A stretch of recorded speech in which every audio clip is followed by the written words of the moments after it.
Aqui é o Vinícius, a gente vai falar hoje um pouquinho sobre Git, GitHub e alguns workflows que eu vou explicar um pouquinho por cima qual a ideia dos workflows em Git e antes eu vou dar uma passada nos conceitos do Git e GitHub, né?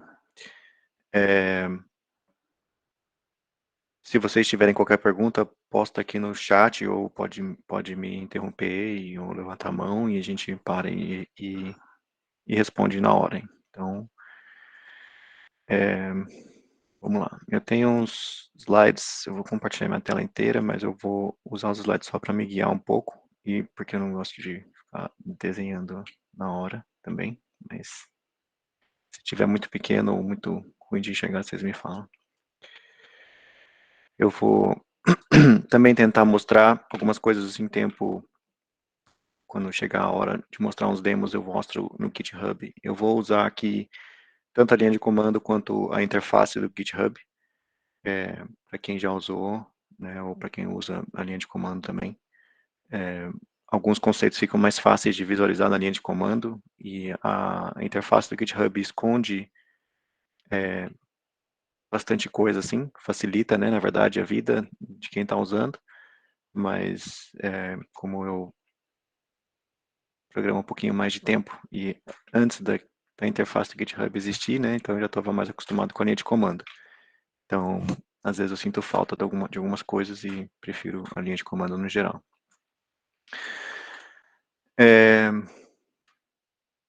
Então vamos começar, né? Eu vou passar por alguns termos e conceitos aqui do Git, né? Só para explicar um pouquinho qual que é a ideia, né? O Git, ele é um sistema de controle de versão, né? Então, antigamente existiam outros e hoje eu acho que o Git reina absoluto. Eu nunca ouvi mais nenhuma outra empresa que usa outra coisa que não seja o Git. Sei que tem algumas empresas, a última empresa que eu trabalhei que usava um outro era a Audible, né, da Amazon. Eles usavam, nossa, eu nem lembro o nome, mas era tão complicado que eu nem consegui usar, para ser sincero.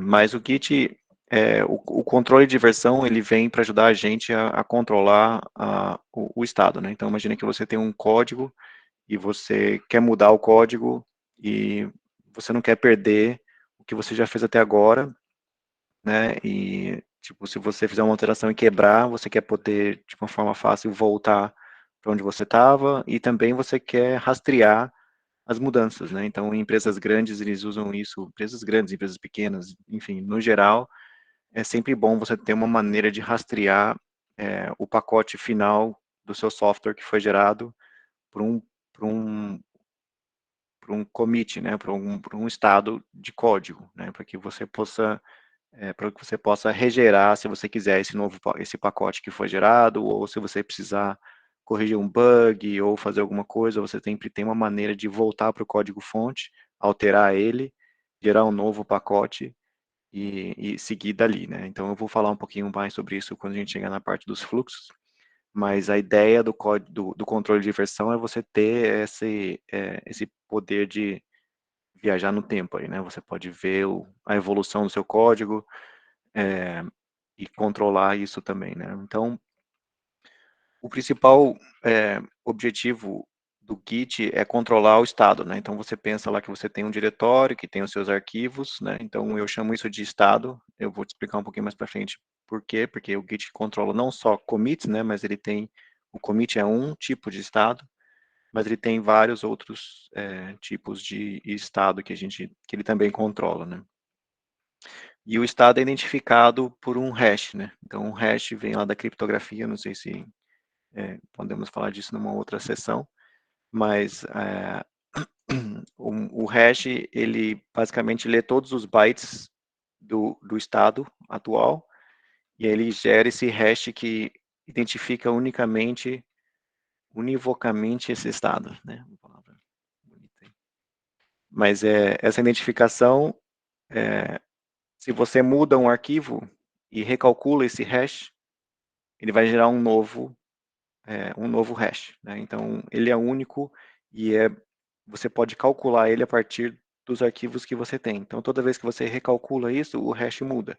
Se você mudar o arquivo, o hash muda. Se você chegar num estado que é exatamente o mesmo estado, né? Então, suponha que você fez várias alterações e no final você gerou o mesmo estado que você estava antes, né? Você, sei lá, apagou tudo, deu Ctrl Z.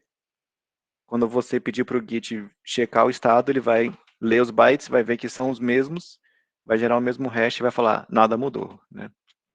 Então, ele usa esse hash para identificar tudo que, a situação, né? Em qual estado ele está. Então, esse estado contém os arquivos, né? O Git não controla diretórios, então se você criar um diretório vazio, por exemplo, ele não vai aparecer no Git, ele não vai ver esse diretório, a não ser que você coloque um arquivo dentro. Geralmente, o estado também tem um autor, né? Então, quando você cria um commit, por exemplo, ele está associado com a pessoa que criou o commit, se você fez o commit, ele vai colocar o seu nome lá, e ele também tem um pai, né? Um estado que é o estado o estado anterior, basicamente, né? Então, cada commit aponta para um commit anterior, um ou mais, né? Dependendo do commit, ele pode ter mais do que um estado anterior. Então, a ideia do hash que eu falei, né? Então, quando você tem um estado pai, quando você faz uma alteração nele, você gera um estado filho, e porque você mudou um arquivo, ele vai ter um hash diferente lá, né? O Git, acho que ele usa SHA-256, eu não lembro exatamente qual que é o algoritmo que ele usa para gerar esses hashes, mas é um algoritmo que tem uma colisão bem baixa, né? Colisão significa que se você calcular dois bytes, né, dois conjuntos de arquivo, a chance de ele gerar o mesmo hash é praticamente zero.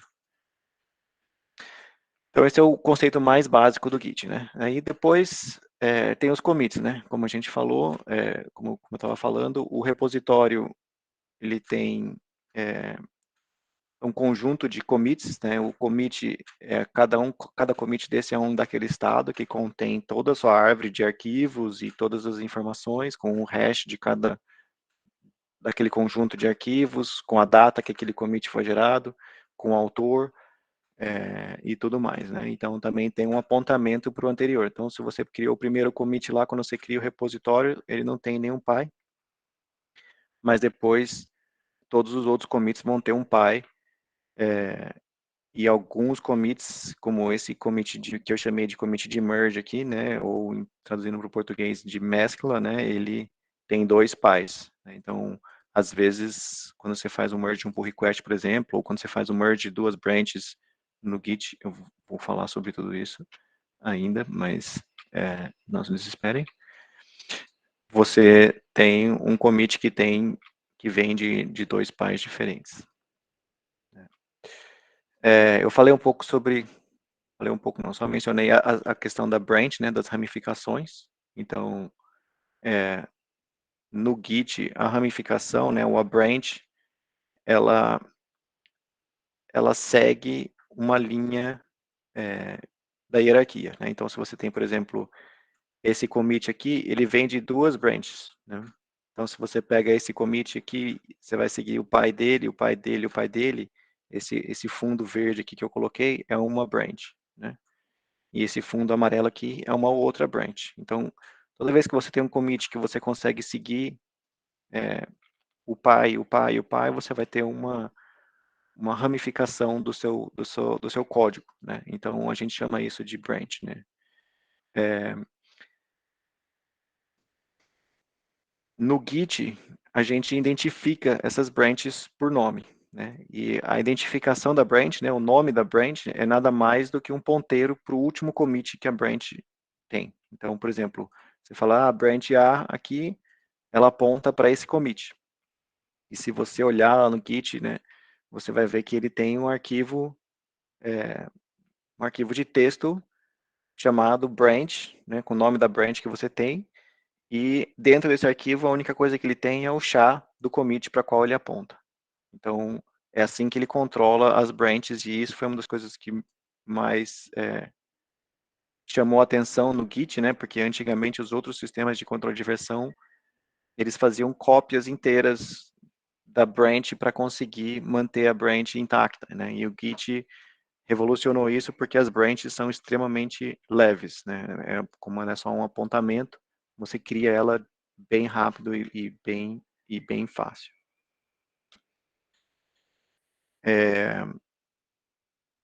E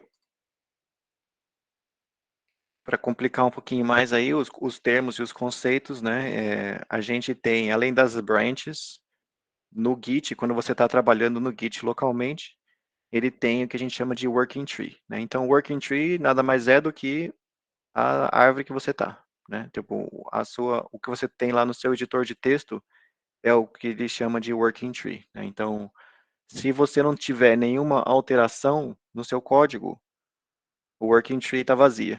Então, basicamente o estado que você está é o estado do seu último commit.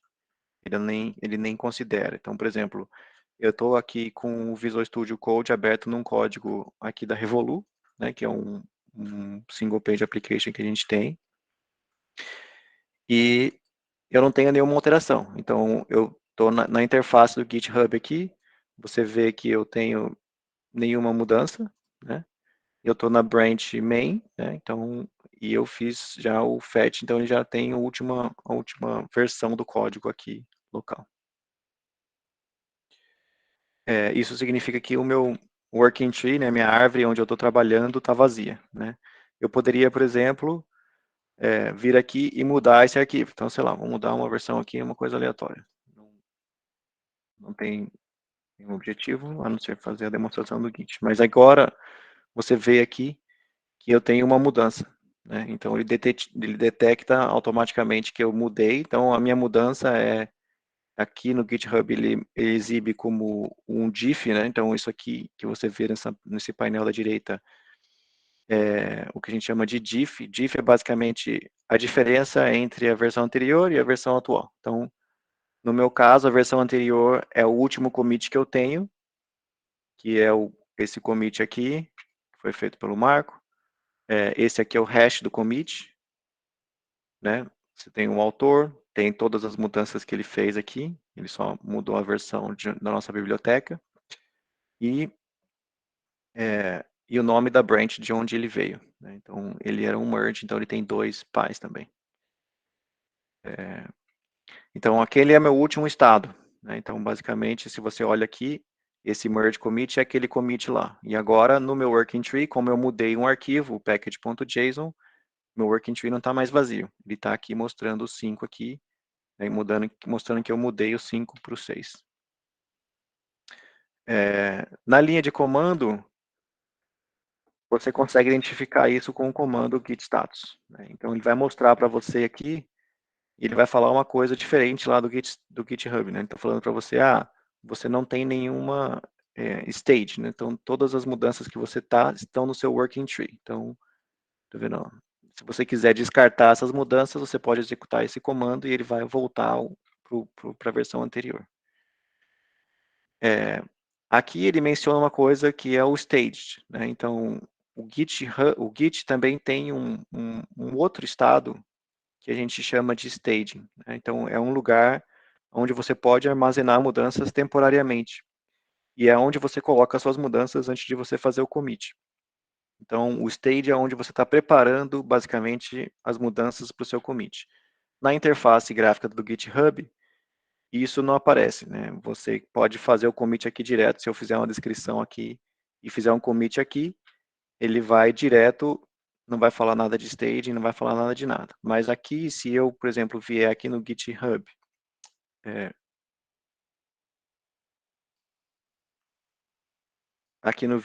na linha de comando, e adicionar o arquivo no stage, ele vai mostrar o arquivo agora como mudanças para serem comitadas, né? Então, assim, agora a minha mudança não está mais aqui na minha árvore, né? Ela está nesse segundo estado aqui, que é um estado temporário também, que o Git mantém para mim. O mais interessante disso, né? Você fala assim, pô, mas por que tem essa coisa aí no meio do caminho? Tem porque se eu falar, por exemplo, eu quero fazer uma outra mudança aqui. Agora, ambos, né? Tanto o meu working tree quanto o meu staging tem modificações. Então, se você olhar o estado de novo, você vai ver que ele tem aquela mudança que estava lá para ser comitada, e agora tem uma outra mudança que está não not stage, né? Então ela não está no staging, ela só está lá. Se você olha no GitHub, na interface do GitHub, né? Ele vai mostrar tudo junto. O diff é tudo. Mas se você olha na linha de comando, então com o git diff aqui eu consigo ver o comando e ele vai mostrar só a última mudança que eu fiz, não a mudança que está já no stage, né? Isso é interessante por quê? Porque eu posso ficar fazendo testes, né? Colocar no stage, continuar fazendo meus testes, e se eu me arrepender, eu falo assim, ah não, essa última mudança eu não quero, então eu vou pegar e vou dar um restore nela.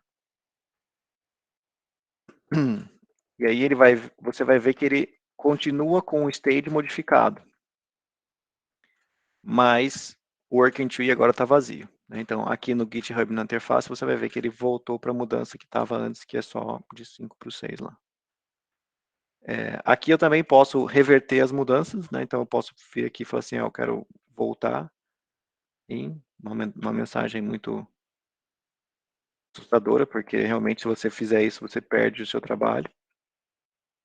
E aí aqui ele já vai ver que você não tem nada para mudar, né? Então está falando, nossa, o working tree está vazio e não tem nada para fazer commit. Até aqui, tá tranquilo? Todo mundo já mexeu muito no Git, entende todos esses conceitos? Nenhuma pergunta? Meninas, se tiverem dúvidas, podem abrir o microfone ou mandar aqui no chat também, tá? Beleza. Além das branches, o Git também tem um conceito de... tem uma branch especial chamada head, que é sempre a branch que você está apontando nesse instante, né? Então, se você for na linha de comando e você digitar git branch, ele vai te mostrar todas as suas branches. Então, eu tenho duas branches. Eu tenho essa branch aqui e tenho a branch main, que é a que tem um asterisco aqui na frente. Esse asterisco significa que a branch main é o meu head, né? Então, você pode... quando você faz o checkout, né, de uma branch, você muda o seu head de um lugar para o outro. Que é exatamente o que eu estou fazendo nesse exemplo aqui. Eu estou falando, se eu fizer o checkout da branch A, que é a branch que está aqui embaixo, a única coisa que eu estou fazendo, na verdade, é alterando um arquivo texto que tem lá dentro do Git, e ao invés de apontar para esse commit, agora está apontando para esse commit aqui. As coisas ficam um pouquinho mais complexas quando você adiciona o GitHub, né? Então, o GitHub nada mais é do que uma cópia do seu repositório, né? Então, você tem o seu repositório na sua máquina, né? Com todo o seu histórico, tudo, e lá no GitHub ele tem a cópia de todos os commits, então tem a cópia de todos os arquivos, com todas as alterações, tudo igualzinho na sua máquina lá, né? E você mantém esses dois sincronizados usando o push e o fetch, né? Ou o pull, né? O pull nada mais é do que um fetch seguido de um merge, né? Então, é assim que você mantém os dois sincronizados, né? Então, vocês viram lá quando eu fiz, quando eu cliquei aqui, né? O fetch origin nada mais é, ele está pegando tudo que está lá no GitHub e copiando para minha máquina. Isso é útil quando você trabalha num time, porque outras pessoas podem ter feito alterações em branches, feito um commit, feito um merge, um pull request, alguma coisa, e as coisas podem ter mudado lá no GitHub. E aí, quando você faz o pull, o fetch, você está trazendo essas mudanças do GitHub, né, ou do remote, né, que a gente chama, da branch, né, do repositório remoto para a sua máquina. Localmente, se você estiver na linha de comando, você pode ver o seu remote, né? Então, o remote é um conceito do Git que significa qual é a origem desse repositório, para onde ele está apontando. Ele está apontando lá para o GitHub, nesse repositório yeseducation/profile spa, né? Então, isso aqui é um, é um lugar que existe lá no GitHub, cujo dono é yeseducation, né? e o nome do repositório é Profile Spa. Então, todo o repositório no GitHub, ele fica dentro de um conceito de dono, né? Então, no nosso caso, a gente tem essa organização chamada Revolu, que chamava Yes Education, a gente renomeou ela. E aí a gente tem todos os nossos repositórios aqui, né? E o Program, o Profile, o Spa são todos os códigos que tem aqui. Então, se você procurar aqui, vai existir um cara chamado Profile Spa e tá lá. E o caminho dele é indicado aqui na URL, né?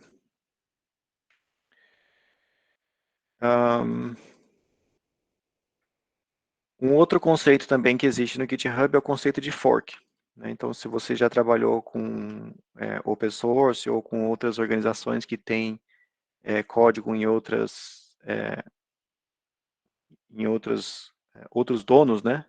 Outras organizações ou outros, enfim, outros lugares, que não são o seu, para você fazer uma alteração nesse código, você precisa fazer um fork. Então, o fork nada mais é do que mais uma cópia do repositório, só que agora sob um novo dono, né? Então, quando você faz um fork, o GitHub cria uma cópia do repositório embaixo do seu nome lá e fica lá para você. E aí você mantém esses dois, você pode fazer o clone dele, sincronizar ele tudo localmente, né? Esse processo de fork é comum em open source. Então, por exemplo, eu fiz o fork.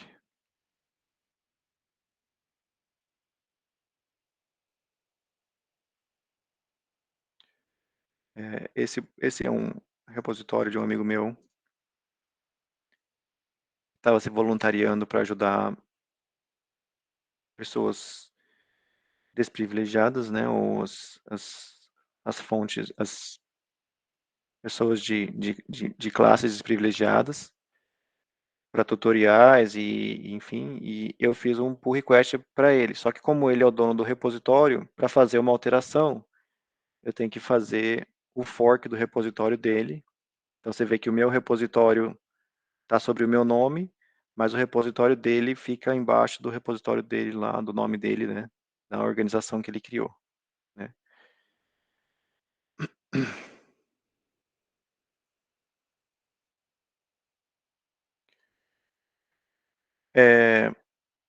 Um outro conceito que existe dentro do GitHub é o conceito de issues, né? Então, quando você cria um repositório lá no GitHub, você tem esses issues que você pode usar para rastrear problemas no seu código, se você tiver um repositório open source, por exemplo, ou se você for para algum repositório open source, você vai ver esses issues lá, ou se você quiser reportar um problema, ou quiser colaborar com eles para arrumar problemas, você vai olhar os issues deles. E existe um tipo especial de issue que a gente chama de pull request, né? O pull request é quando você tem uma branch, né? E você fez uma alteração na branch e você quer fazer o merge desse código na branch principal do repositório. Então, ele nada mais é do que um issue, que ele tem uma descrição, e ele tem associado duas branches. Uma branch fonte, né, de onde vem o código, e uma branch resultado para onde vai o código, onde você quer fazer o merge. Então, por exemplo, esse é um pull request que eu criei um tempo atrás. Ele tinha 12 commits. Eu fiz o merge da minha branch, que era essa, para a branch main, né? Então, aqui você vai ver a descrição do pull request e tudo mais. A gente também faz, geralmente a gente põe os screenshots ou um vídeo da funcionalidade e tal, para deixar mais clara a descrição, né? E todos os commits que estavam dentro da minha branch, né, que antes de eu fazer o merge, a gente usa uma ferramenta para fazer o gerenciamento do projeto chamada ClickUp, então ele linkou automaticamente lá com o issue, o Marco aprovou o meu pull request, e aí eu fiz o merge e foi para a produção. quando você trabalha com um repositório de outro dono, igual eu estava falando, que você fez um fork, quando você faz um pull request, né, então você faz um push, você geralmente trabalha numa branch no seu código. E aí quando você cria, na verdade isso aqui é assim. Então você cria uma branch no seu repositório, aí você trabalha nela, e aí quando você cria o pull request, você se oferece de fazer o pull request, né, para a branch principal do repositório da pessoa para quem você está colaborando, né, para quem você está sugerindo a mudança. Então essa mudança aqui, por isso que ele chama de pull request, né, você está oferecendo para que a pessoa possa fazer ela puxe o código do seu repositório para o repositório dela, né? Então ela vai pegar essa alteração que você fez aqui e vai atualizar o código dela com a sua alteração. E o repositório dela pode ter as branches dela lá separadas, os issues dela tudo separado e tal. E o acesso, você tem acesso a criar o pull request, mas a pessoa geralmente tem acesso a decidir quando o merge acontece, né? Então, não fica a pessoa que tem o controle da versão final do código. Antes de eu continuar, tem mais alguma dúvida? Agora eu vou começar a falar dos fluxos. Alguma dúvida sobre os conceitos do Git? Não? Tudo tranquilo? GitHub?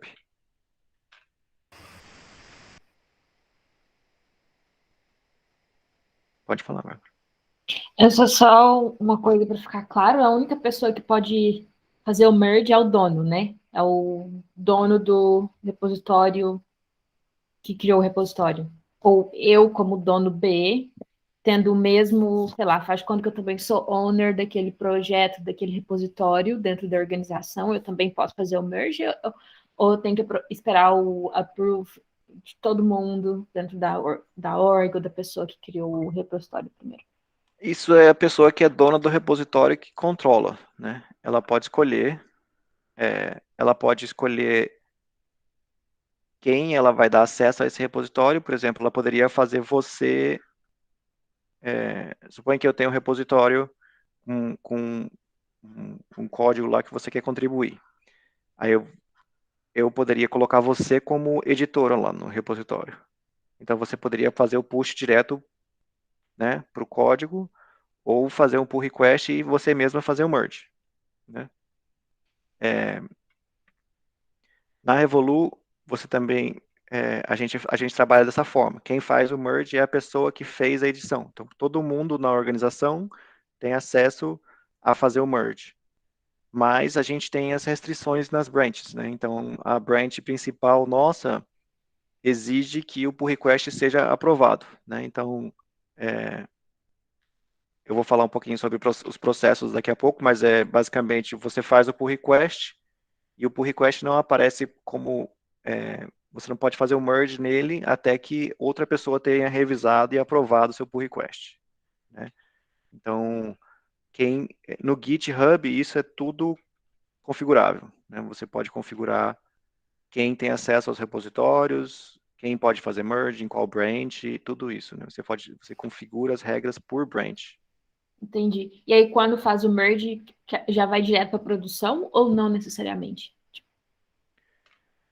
A empresa que decide isso, né? No nosso caso, sim, porque o nosso caso, eu tenho um plano aqui para fazer uma apresentação sobre integração contínua e entrega contínua depois, para falar mais em detalhes sobre essas coisas, mas a gente usa o GitHub Workflow para fazer o deploy, né? Então aqui, esse código aqui, quem já trabalhou com GitHub Workflow, não sei, é basicamente um script de Unix, de Linux, né? Que você roda o build. Então, quando eu faço um pull request, o GitHub automaticamente já roda o build, já testa o código, já roda o lint, já faz tudo isso para gente. Então, como parte no pull request, você vai ver o que o Git tem lá, tem os checks, né? Então, vou pegar, por exemplo, todos esses tracinhos verdes aqui. Vou abrir aquele pull request que eu estava aberto, por exemplo.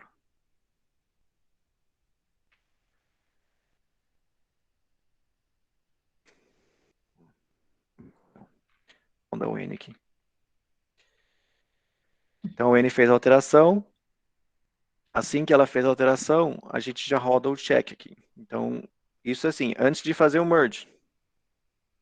Então, o build roda e como parte desse build, ele instala o Node lá numa máquina virtual, lá no GitHub, e roda o build que faz os checks do ESLint, né, para ver se o código está compilando, se está fazendo build, se tudo funciona, se está de acordo com o estilo nosso e tal.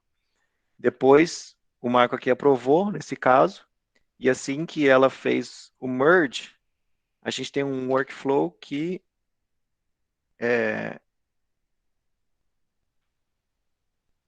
se a branch ele tem uma configuração, se a branch for main, então, ou seja, se aquela alteração aconteceu na branch main, na branch principal, a gente já faz o deploy direto para a produção. Então, assim que o pull request for aprovado e o merge acontece, seu código já vai para a produção direto.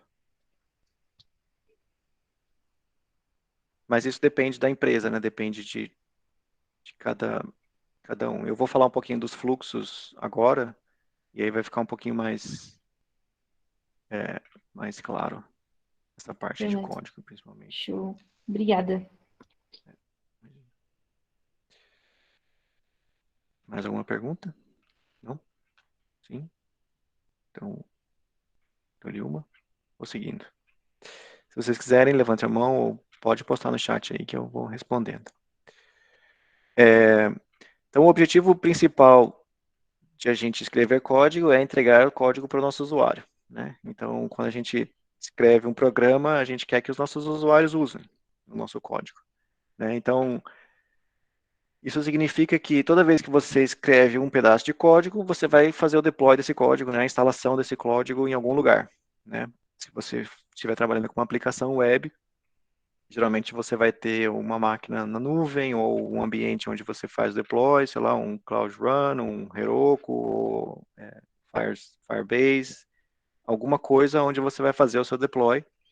E a ideia é que você faz o seu código lá, né? Você vai fazendo as suas alterações e o seu usuário possa acessar, né? Então, o fluxo que eu chamei de direto aqui, né, é o mais simples que existe, é assim, você fez uma alteração, fez o commit, o seu código vai para produção, seu código vai para produção, seu código vai para produção, né? Então, a versão que o seu usuário está usando lá, né, esses azulzinhos aqui são os usuários, é a versão principal do seu código, é o último commit que passou nos seus testes, por exemplo, certo? Que chegou em produção. O problema desse tipo de fluxo é que se você fizer um commit, né, que quebrou o código, agora você está bloqueado, né? Seu usuário está aqui, né, e você não consegue mais fazer o deploy, porque o seu código não roda, né? Se você quiser criar uma nova funcionalidade aqui, você primeiro precisa corrigir o seu código para depois conseguir escrever essa funcionalidade, né? Ou fazer seu código compilar, ou sei lá. Suponha que você fez o código, ficou 2 anos lá e depois lembrou que você tem que fazer uma atualização. Aí você foi lá atualizar e você descobriu que as bibliotecas que você estava usando não compilam mais, ou alguma coisa aconteceu e agora você precisa arrumar, você está bloqueado aqui, né?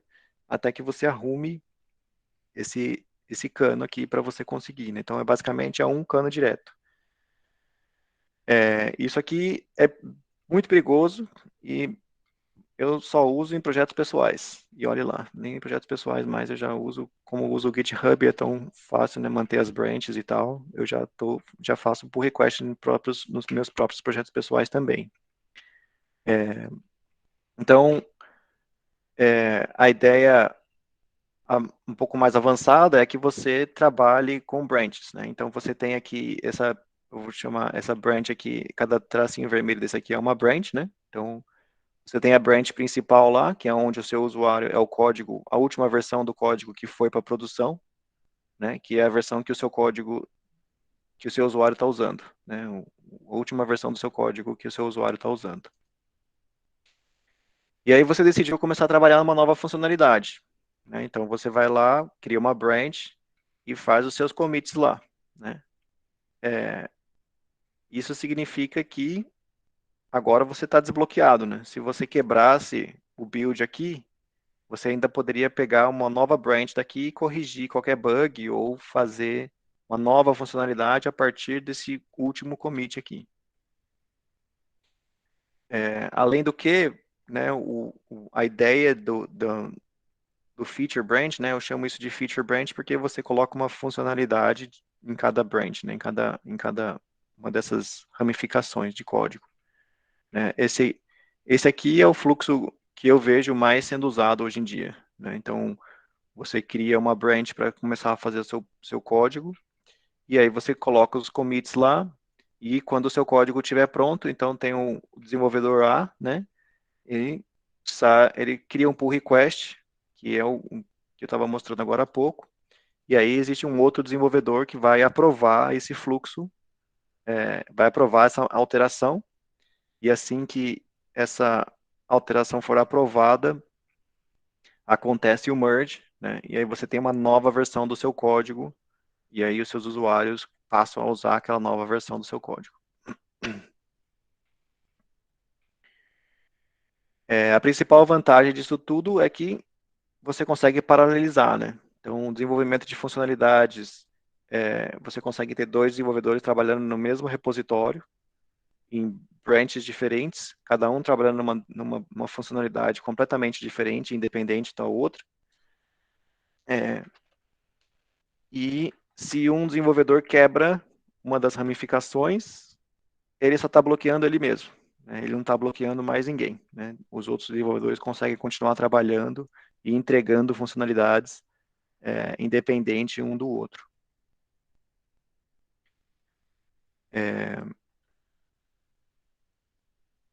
Até aqui tudo simples, tudo claro, fácil. Na última apresentação, alguém tinha mencionado o Git Flow, né? Falam que algumas empresas adotaram esse modelo, né? Esse é um modelo que já faz, acho que uns anos aí, né? Que esse cara chamado Vincent aqui postou, fez esse post aqui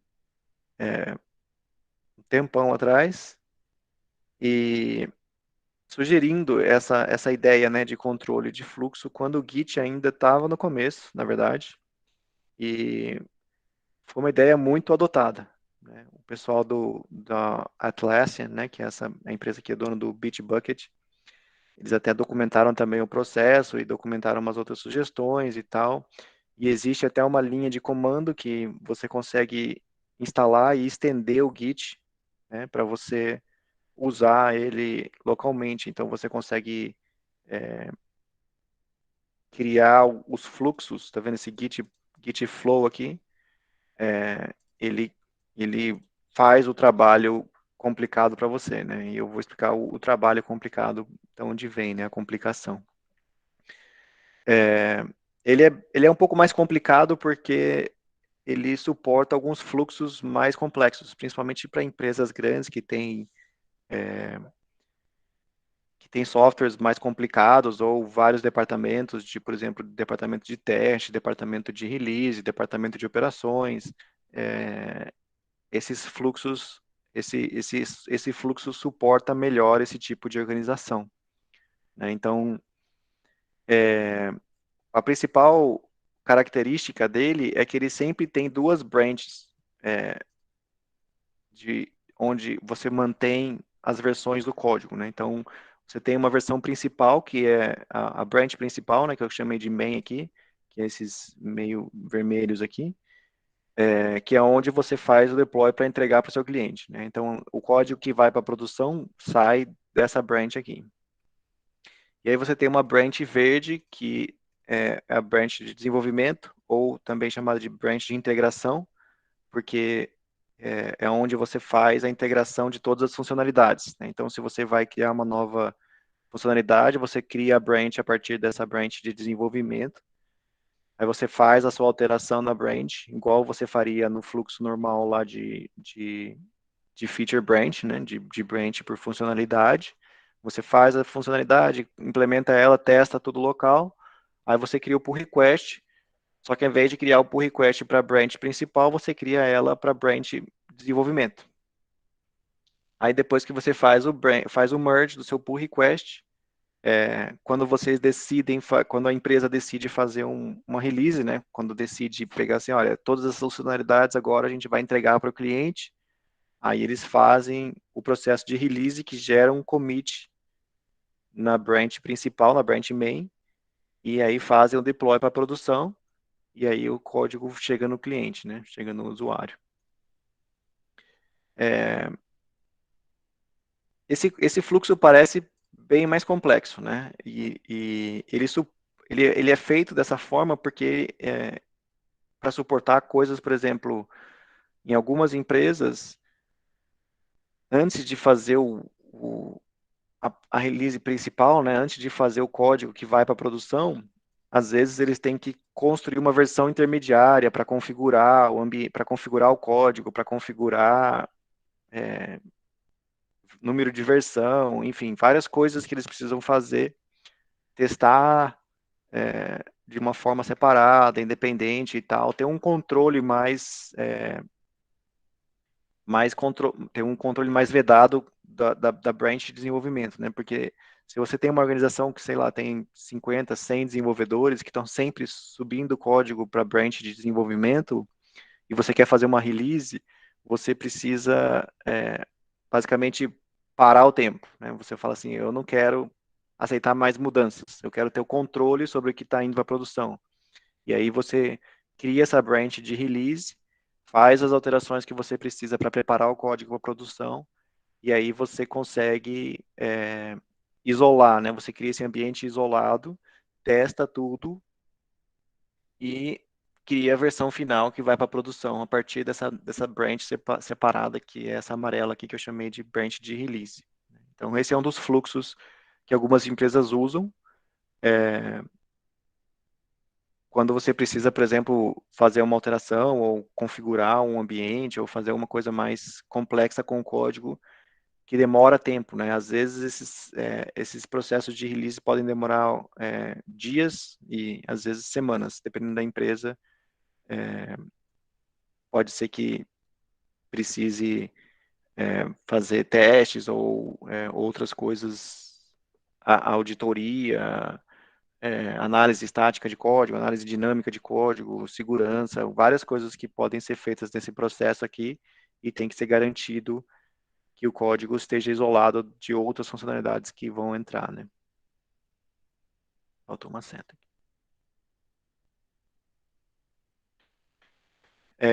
Outra vantagem do modelo do GitFlow é que eles têm também uma branch especial quando você precisa fazer um hotfix, né? Então, na última empresa que eu trabalhei, na Toast, eles usavam esse modelo onde você criava a versão final do código antes de ir para a produção, e aí eles passavam essa versão para o pessoal de QA testar, né? Então, o pessoal de QA ia testando, então, basicamente, tinha um commit pronto para ir para a produção, mas ele não ia, eles faziam os testes, e aí, eventualmente, eles achavam um bug que estava para ir para a produção.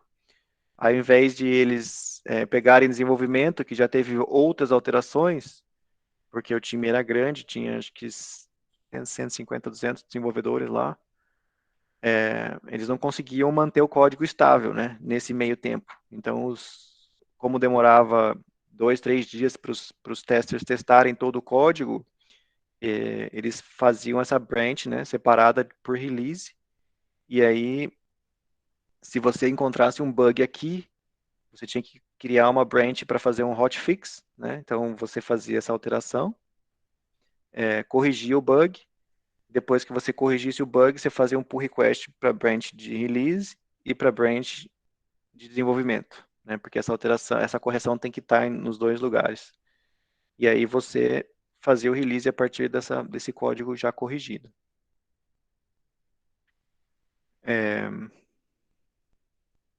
E é isso. Eu não tenho mais nada assim os fluxos, né, o mais complexo que você consegue chegar é esse Git Flow, né, eu acho que é o mais avançado também, algumas empresas usam quando tem times grandes, né, eu não sei, vocês têm alguma pergunta? QA, obrigado, Bárbara, Eu tenho uma dúvida pode falar. mais sobre, tipo, a vida real, né? Que eu acho que tem uma visão muito boa, porque você tem tanta experiência, e hoje você assistiu da Revolu. Tipo, como que funciona a frequência de esse processo inteiro, sabe? Tipo, você ficar dando pull e alguém lá revisar e fazer o merge. Isso é tipo toda semana o pessoal tá fazendo merge, é todo dia, ou depende muito de quão atarefado tá seu tipo boss que dá um review no seu código, ou esse merge tende a acontecer no final de uma sprint de tech. Tem tipo algo definido com relação a isso, ou vai de cada empresa mesmo? Cada empresa tem o seu processo, né? Porque o processo depende também das pessoas, e eu vejo assim, o processo depende mais da questão do risco, né? Eu acho que o risco é a principal influência, porque você tem que pensar assim, cada vez que você altera o código, a chance de você estar introduzindo um bug e derrubar a produção é diferente de zero, né? Então, se você não faz alteração, a chance é zero, né? Assim, a produção pode cair, mas não por causa que você mudou, né? Vai cair por coisas que já estão lá. Quando você trabalha numa empresa, por exemplo, que tem pagamento, onde eu trabalhava, por exemplo, a Toast era uma empresa que faz ponto de vendas para restaurantes, né? Então, se você introduz um problema no sistema, os restaurantes não conseguem vender, né? Então, o fluxo, o risco é muito alto, então o fluxo era muito controlado. Eles tinham essa parte de teste, né, de quality assurance, né, que eu falei, QA, né, é uma parte onde eles têm os testes automatizados que eles rodam em todos os builds, né, no build de desenvolvimento. Toda vez que você integra o seu código, eles rodam todos os testes automatizados, mas depois, quando eles fazem a release era semanal, né, então se você tinha uma mudança na aplicação web, por exemplo, no final da semana, acho que era até quinta, você tinha que ter terminado seu código, eles separavam a branch e começavam a fazer o deploy no ambiente de pré-produção desse código. E aí os QAs ficavam testando, né, na segunda e na terça, e na quarta eles faziam o deploy, geralmente. Então era uma vez por semana, né? Então na sexta-feira a gente tinha uma reunião de review, onde sentavam os principals, né, os desenvolvedores mais experientes da empresa, os líderes lá do release, e tinha um pull request gigante da branch de desenvolvimento para uma branch de release. E era o pull request com todas as alterações daquela semana. E todo mundo revisava junto, e eu tinha o time de segurança, tinha o time de operações, todos os times juntos sentavam na sala, um representante de cada time, e todo mundo que fez alteração naquela semana precisava ter um representante na sala, né? Então, por exemplo, meu time que lidava muito na parte de web sempre estava lá, né? Então eu ia lá para ouvir o pessoal falar, tá tudo beleza, vamos provar e vamos fazer o merge, beleza. Aí fazia um merge na branch de release e começava o processo de release. Demorava dias, né? E os desenvolvedores, os testadores testavam todo o código na segunda, e aí na terça ia para a produção, no final do dia. E aí, como eu falei, né, depende do risco que a empresa tem. No caso da Revolu, por exemplo, a gente é uma aplicação web de baixo risco, né? Então, a gente faz o deploy automático, instantâneo, assim, você fez o pull request, foi para produção. Assim que alguém aprovou seu pull request, né? E a gente tem como política de como parte da função do desenvolvedor é revisar código, né? Para deixar os outros desenvolvedores desbloqueados. Porque se você faz um pull request e demora 3 dias para fazer o merge, é ruim, né? Então, a gente quer fazer as coisas andarem sempre. Então, chegam pull request, geralmente a gente posta no nosso canal do Discord lá, e o outro desenvolvedor pega e já revisa na hora, já coloca os comentários, ou já aprova, dependendo do caso. Fez a aprovação, o outro desenvolvedor, quando está pronto para fazer o merge, faz o merge, porque quem aprova, a gente tem a política de quem aprova não faz o merge, porque às vezes o cara que estava fazendo alteração lembrou de alguma última coisa antes de fazer o merge, ou esqueceu de testar algum cenário, sei lá, alguma coisa desse tipo, e ele quer fazer um último teste, aí ele faz, tem mais esse tempinho para ele poder fazer, e ele decide quando o código vai para produção, né? Então ele tem também, a responsabilidade dele é garantir que quando ele fez o merge, ele vai lá em produção e testa para ver que o código está funcionando. Então, depende muito do risco, né? E depende também do ambiente. Nas aplicações mobile, por exemplo, é um pouco mais complicado, né, o processo de release. Na Toast também, o ponto de venda deles era uma aplicação Android, e a release deles era mensal, né? Então, você fazia uma alteração, para você ver essa alteração em produção, era 3 meses, porque tinha um mês de até chegar na data de eles criarem a release, aí tinha um mês que eles faziam um beta, né? Basicamente, eles tinham um canal de restaurantes que eram mais, aceitam um pouco mais o risco, mas também aceitam novas funcionalidades, né? Então, eles liberavam para esses restaurantes primeiro, e aí depois que ficava esquentando lá, né? Todo mundo usou, testou, não acharam nada muito grave, aí eles faziam a release final e liberavam para todo mundo, né? Então, às vezes você até esquecia que você tinha feito uma modificação e o seu cliente recebia lá depois de 2 meses, né? 3 meses, chegava na mão do cliente.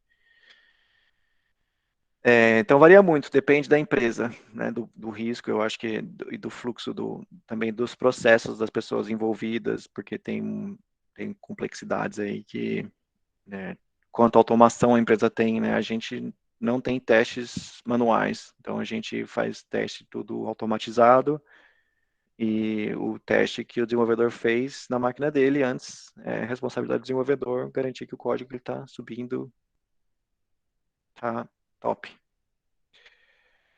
A Beatriz aqui pediu, deixa eu ver se eu faço, pediu para fazer uma simulação, criando um repositório novo no GitHub, conectando ele na nossa máquina local para subir um projeto novo para o GitHub, utilizando os comandos do Git.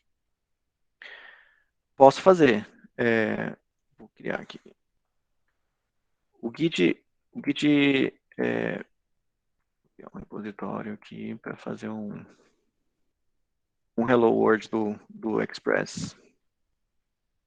Então, a maneira mais fácil de você fazer isso é vindo direto no GitHub, e aí você cria um novo repositório aqui, clicando no mais aqui em cima.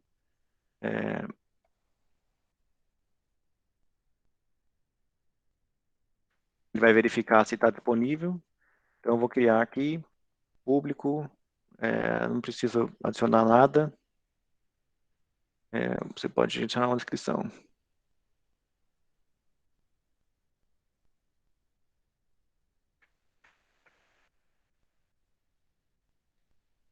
Quando você cria o repositório, lá ele já te dá todas as instruções aqui. Então, você pode ou usar o GitHub, a interface deles, né, ou na linha de comando. Então, aqui, por exemplo, se você não tem um repositório local, que é o meu caso, eu vou criar aqui, né? Então, eu vou criar um diretório aqui do Express, Hello World.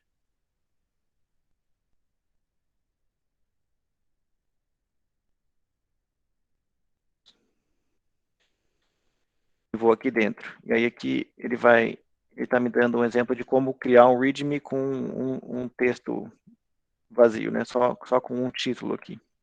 Então, eu vou digitar esse comando aqui. Se você olhar aqui, ele vai ter o arquivo modificado lá. Eu vou abrir ele aqui só para vocês verem.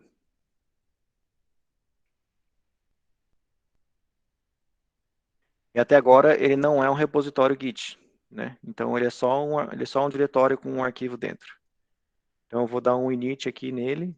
O git init, ele vai transformar esse diretório. Você vai ver aqui, ele não tem nenhum arquivo, só o readme, né? Então o git init, ele vai criar um novo diretório aqui, que é o .git. Tudo que o Git faz está dentro desse diretório aqui, né? Então, ele criou com uma branch master, uma versão antiga do Git ainda.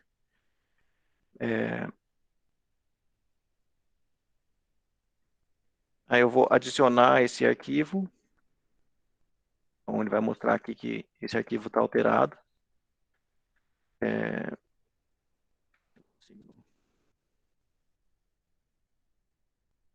Não lembro. Tem que fazer um git. Tem que commitar. Então, eu tenho um commit na minha branch. Então, eu estou nessa branch master, né? Então, eu vou fazer um checkout da branch main e vou criar a branch. Então, eu estou criando o git checkout, significa faça o checkout da branch com o traço B, é a opção para criar a branch, se a branch ainda não existe, né? Então, agora que eu estou na branch certa, porque no GitHub o padrão da branch é main, né? Então, eu vou adicionar isso aqui.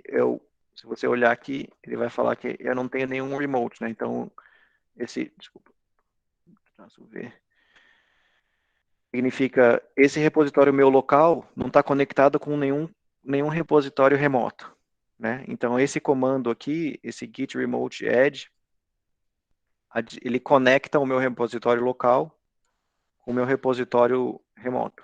Então, agora, se eu der um remote traço V aqui, ele mostra que o meu repositório está conectado. E aí, agora, se eu fizer o push, né, então, o push significa pega todas as alterações que eu tenho no local e faço um push para lá. Então, vou pegar tudo que está aqui e vou enviar ele lá para o repositório do GitHub. Então, basicamente, ele entra aqui, ele acha três objetos, né? Então, provavelmente 3 versões do arquivo ou 3 branches, eu não sei o que é que ele acha, ele tem vários arquivos. Meu filho chegou, desculpa. Aí aqui ele está mostrando que ele está enviando, vai enviar os deltas, e aí ele fala, estou enviando lá para o seu remote, né? Então ele está apontando da branch main local para branch main no GitHub. E aí, aqui, se eu der um refresh nessa página, o código já está aqui, né? E para seguir o fluxo, vamos supor que eu quero criar um pull request, né, para fazer a alteração de adicionar fazer o Hello World do Express. Então, a primeira coisa, quando você vai fazer um pull request, você cria uma branch, né, onde você vai adicionar essa nova funcionalidade. Então,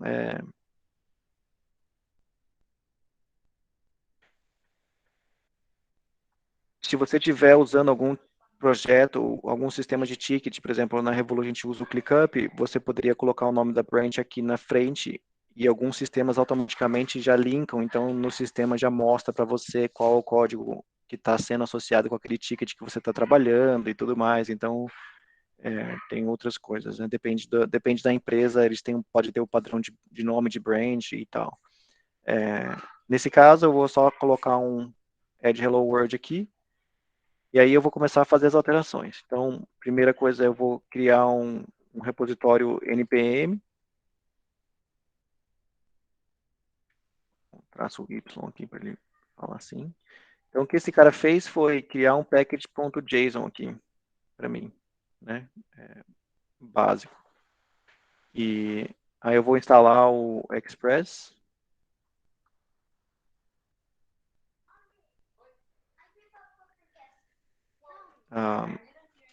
E aqui ele tem a pasta Node Modules, né? Então, é importante, principalmente para projetos Node, para você adicionar o git ignore aqui para ele não subir a pasta Node Modules, porque isso vai fazer seu repositório ficar inchado e seus pulls e seus fetches e seus pushes lentos. Além do que, esses códigos que não são seus, aí apareceriam todos lá no seu pull request, né? Então, o git ignore serve para você falar assim, não coloca essa pasta no Git, de jeito nenhum. Então, mesmo que você digite lá git add, ele não vai adicionar essa pasta nunca para você. Então, aqui, se você for lá olhar, ele vai mostrar a alteração como sendo esses 3 arquivos aqui. Eu vou lá no Express de novo. Pegar o Hello World deles lá.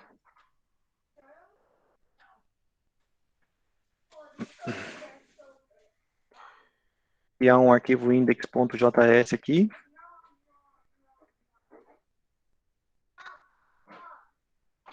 E aqui, se eu fizer node local, ele está rodando. Está funcionando, certo?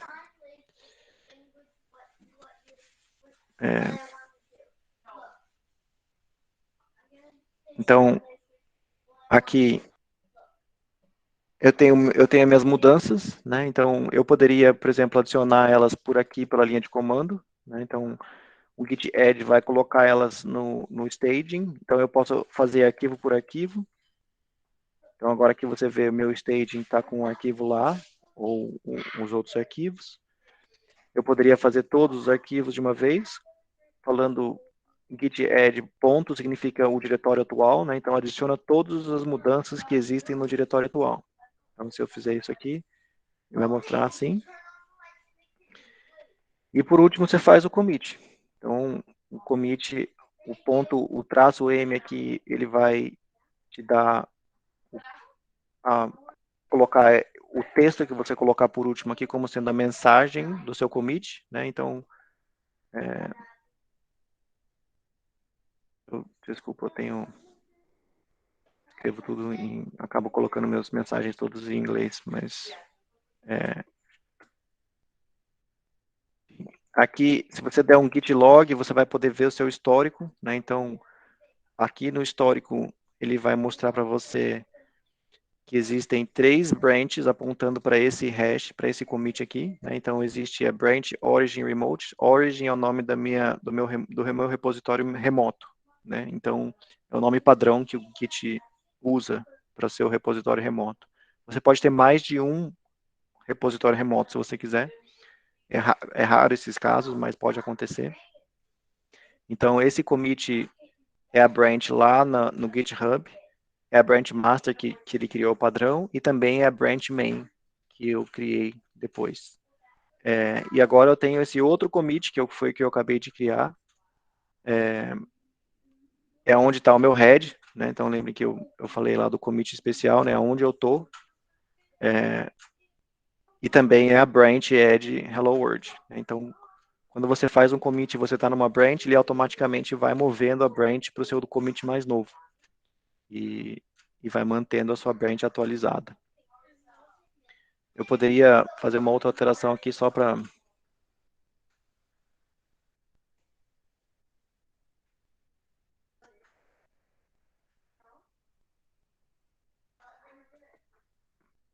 Só para mostrar como acontece aqui dentro da interface do GitHub. Então, eu vou adicionar aqui o repositório. Se você não tivesse esse repositório local e você tivesse conectado no seu GitHub, no seu perfil do GitHub, você poderia clonar ele a partir daqui direto. Então, na interface ele fica um pouco mais fácil, ele consegue enxergar todos os repositórios que você tem acesso lá no GitHub. E aí você só clica aqui e ele já faz o clone para você local e já deixa tudo pronto. Então, aqui eu tenho a alteração que eu fiz, então adicionei essas linhas aqui.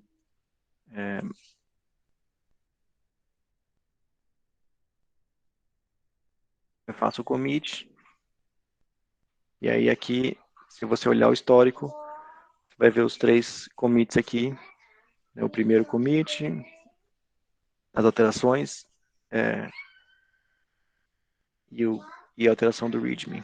Então aqui eu poderia ver também de novo, e você vai ver que ele tem um commit intermediário aqui que não tem ninguém apontando para ele, e o Git, e o último commit que eu fiz, que é para onde ele está apontando a branch. Então, o último passo era fazer o push, o origin, né? Então, o comando push, ele aceita para qual remote você está fazendo o push e qual o nome da branch. Então, nesse caso, eu estou fazendo o push da branch local. Essa branch não existia lá no remote, então ele vai criar a branch. Tá vendo? Ele até mostra aqui que é uma nova branch lá no remote. E o GitHub também te dá um link expresso aqui para você clicar e poder fazer o pull request. Ou se você tiver na interface gráfica aqui, você pode fazer o publish e aí criar aqui para ele criar o seu pull request.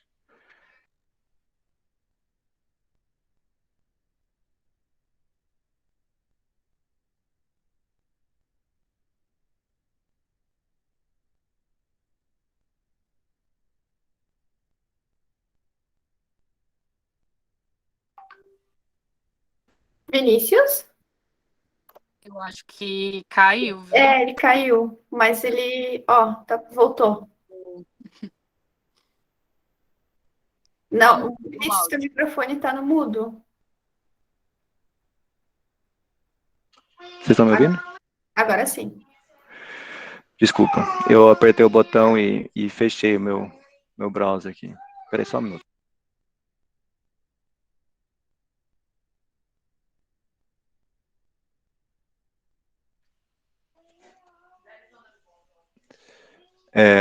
Então, o último passo, depois que você clicou nesse link aqui, o GitHub vai mostrar para você a interface aqui para você criar o pull request, e aqui ele vai te mostrar alguns detalhes, né? Qual é a branch para onde você quer fazer o pull request, né? Então, quando você clicar merge, para onde o código vai, né? Então, nesse caso, ele vai para Vinícius, branch main. não tá mais compartilhando a tua tela. Caiu. Desculpa. Obrigado.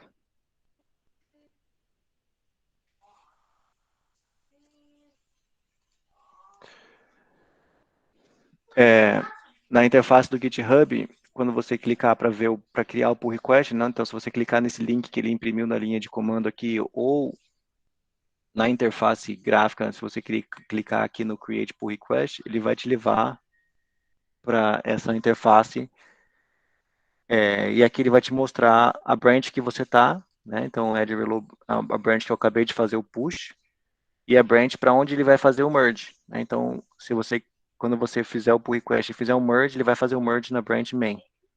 Então, normalmente você faz coloca uma descrição aqui, aqui ele aceita Markdown normal do GitHub, e aqui embaixo ele vai te mostrar a alteração, né? Os dois commits e todo o diff aqui para você conferir, né? Então eu vou criar o pull request. Se você estiver trabalhando no pull request e não tiver terminado ainda e não quiser que as pessoas revisem, você também pode usar o draft, né? Que eles têm um modo rascunho. E aí o pull request está lá, está criado.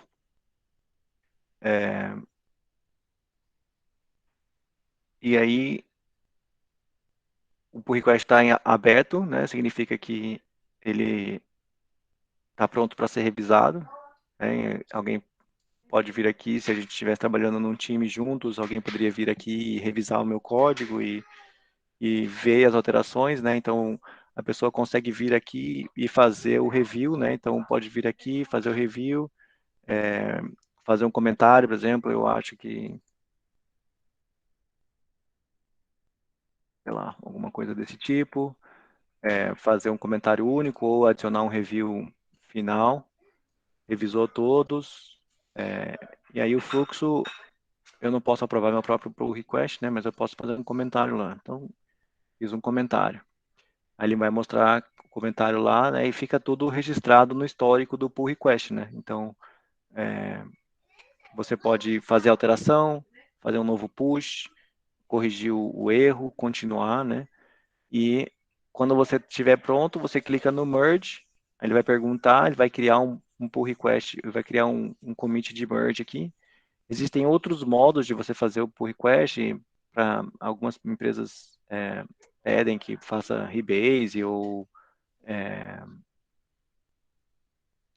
o squash, tem várias coisas que às vezes facilita para manter um histórico mais limpo no repositório, né? Mas eu vou, isso daí acho que deixar fora de escopo por enquanto, a gente já passou um pouco do tempo. Vou fazer o merge, ele mantém a branch, né, viva, normalmente é bom deletar só para manter as coisas limpas.